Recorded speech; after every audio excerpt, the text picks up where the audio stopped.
Bonjour, dans cette vidéo, je vous parlerai de notre programme Votre emploi, notre challenge.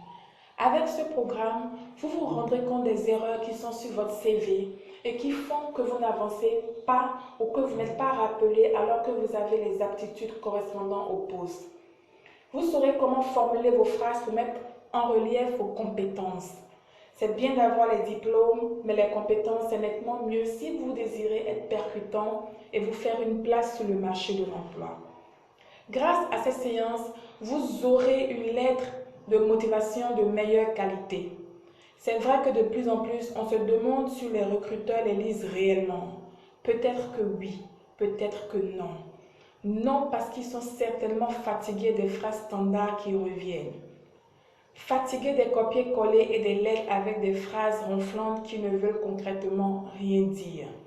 Et c'est justement cette faille que vous devez exploiter pour concevoir une lettre de motivation intéressante qui sortira du lot. Pas besoin d'utiliser un vocabulaire compliqué pour vous exprimer.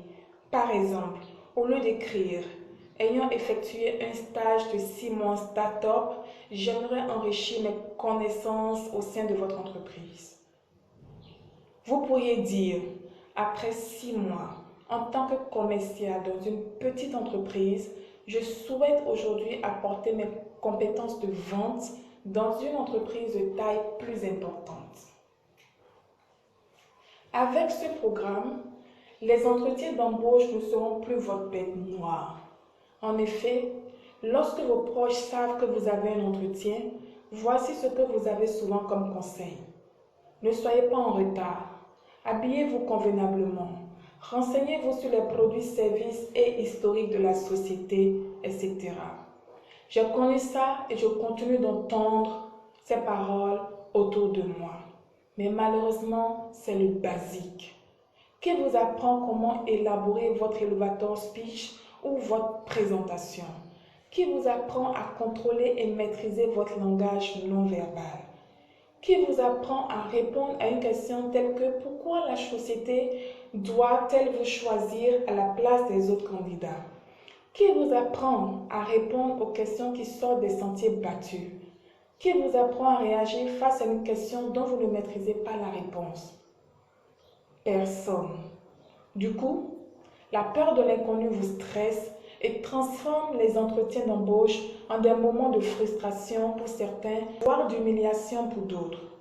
Ce n'est pas la faute de la société ou du recruteur, c'est uniquement de votre faute. Oui, uniquement de la vôtre. Vous aurez pu faire des recherches dans le flot d'informations existant sur Internet et perdre du temps pour trier le vrai du faux. Ou tout simplement prendre un coach pour y arriver plus rapidement et sereinement.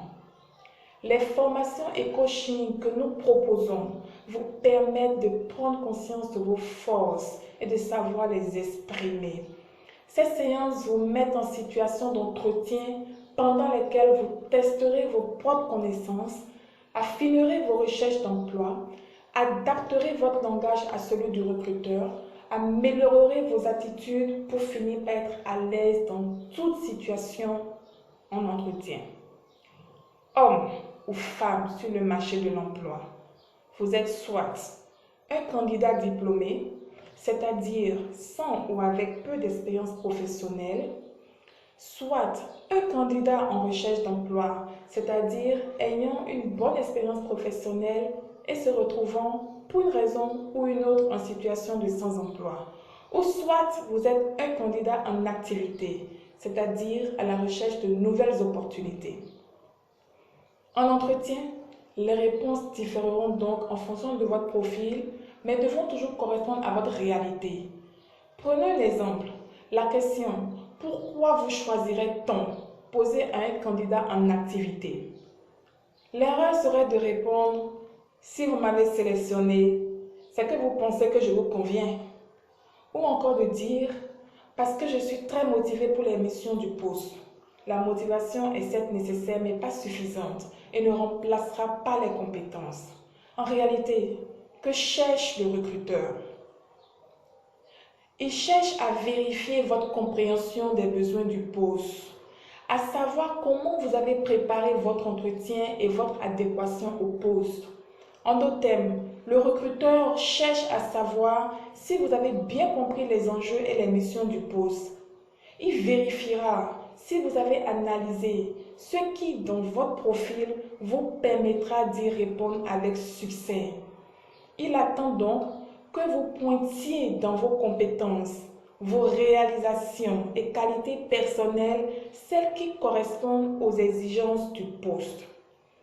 Vous pouvez donc répondre par exemple que vous avez déjà réussi à un poste similaire en prenant soin d'expliquer les similitudes existantes entre les précédents postes dans lesquels vous avez fait vos preuves.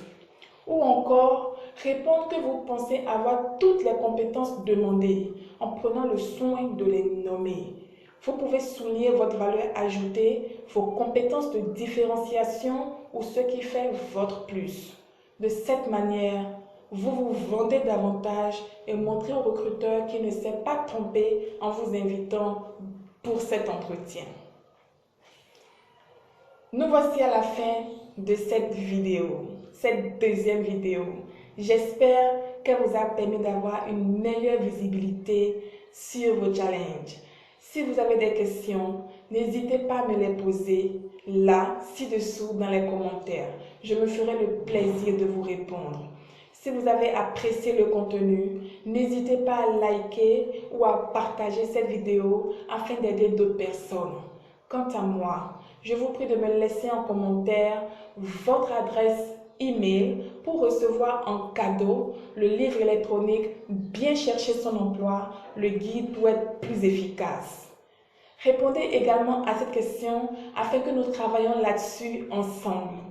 Quelle est la question que vous craignez le plus en entretien? Merci pour votre écoute. Au plaisir de vous lire ou de vous rencontrer. Au revoir.